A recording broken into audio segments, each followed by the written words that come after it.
Hi, welcome back to Guessagaingaming. So today I'm just going to give a small mini review of a game I've been playing off channel. I'm not going to do more than one review on this. I'm sure a lot of people have played it anyway, but as I do with games that I'm just playing myself, I'll sometimes just give a mini review as a kind of heads up, as a first time playthrough. So this is a game called the SOMNIUM Files. I think I'm saying that right.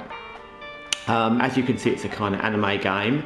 It's to describe it, if you don't know, it's a kind of detective-y game where you're investigating a particular crime that kind of links to other crimes. You're playing as a detective called Date, and you have a special ability, which is you have an eye, which is an AI, literally, no pun intended, and you can look with your eye and it will tell you different things about things you see that you wouldn't know necessarily. I mean, you can see their bottles of alcohol, but it will tell you other things.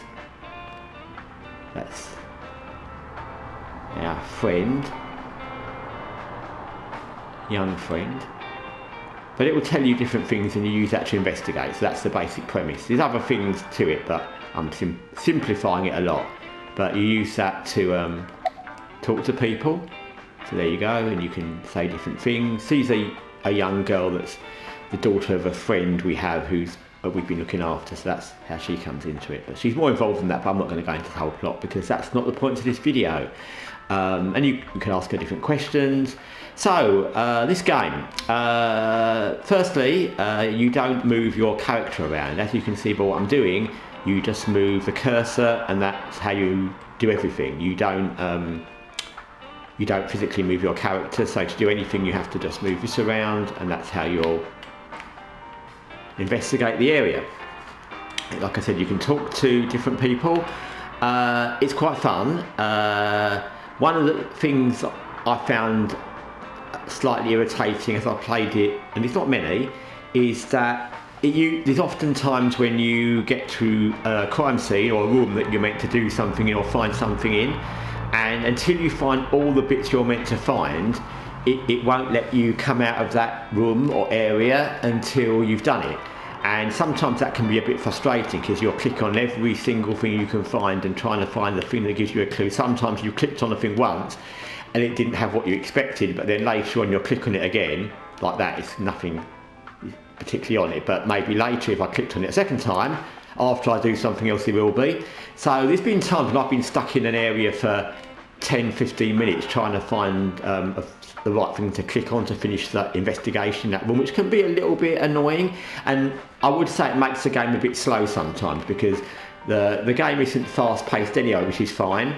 But that dynamic of having to find extra things to click on to finish, okay, I get they want you to find all the clues, but it's not done in a very helpful way because you don't know what the clues are, and if you can't find it, you can't find it. And sometimes, like I said, and this is as a newbie playing it, you just click on different things all over the place and you can get a bit waylaid and slowed down by that. Apart from that, I've enjoyed it. It's not the kind of game I normally play, as in anime, although I did like Code Vein, and it's not the sort of game I usually play as in a detective-y game. But I've liked that. I would say it's a kind of game you have to really enjoy the characters. The investigation is fun, but on its own, you wouldn't play it just for that. And the mechanics of the AI and the way you do it is different, but it's not so amazing that you're going to play the game just for that. The AI actually has a personality, and you also get to go into people's subconsciouses or their dreams, their brains, which is part of this detective's role in a special squad. And so if they won't tell you something, or they're unconscious, or they've got some mental block, you can go in and look at what's going on, try to break the mental block, and that can be fun. And in their brains, this AI manifests itself as a living image of a young girl, which is quite funny the way they interact. And again, coming to what I was saying before that, all the characters in this are really well done, and they're really fun. They give really good answers. They can be sarcastic, they can be funny. There's a lot of humour where it needs to be. There's some serious bits as well. but I think it's a game you'd need to play to enjoy the characters and their interactions. If you don't enjoy the characters or their interactions, you won't enjoy the game, because the rest of the game, although it's fine, it's not, to me anyway, so amazing that I'd want to play it. But I've been enjoying the characters and their interactions, and that's kept me going, because like I said, it can be a little bit of a slow game, but again, it's a detective game, so that's, you know, is what it is. I'll give you an example of... No.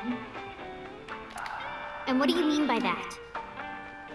So you can see by that that people have attitudes in this, that they often have kind of... Nothing. Just let me know when you're tired. You can go home anytime you want. You aren't really worried about me, you just think I'm annoying, right? Don't beat around the bush, just say it. But you know what?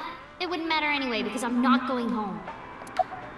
So you can see from that, these two have, and they're not the only ones, but they have a really funny kind of relationship, because he's kind of been looking after as a kind of guardian, sort of, but they have that kind of relationship with an adult would, with a sort of almost pre-teen girl. I think she's meant to be 12 or 13, and they have funny interactions. So it's very well done, because you can actually see at certain points that they care about each other, and at other points they really hate each other, which is typical, I suppose, of that kind of relationship.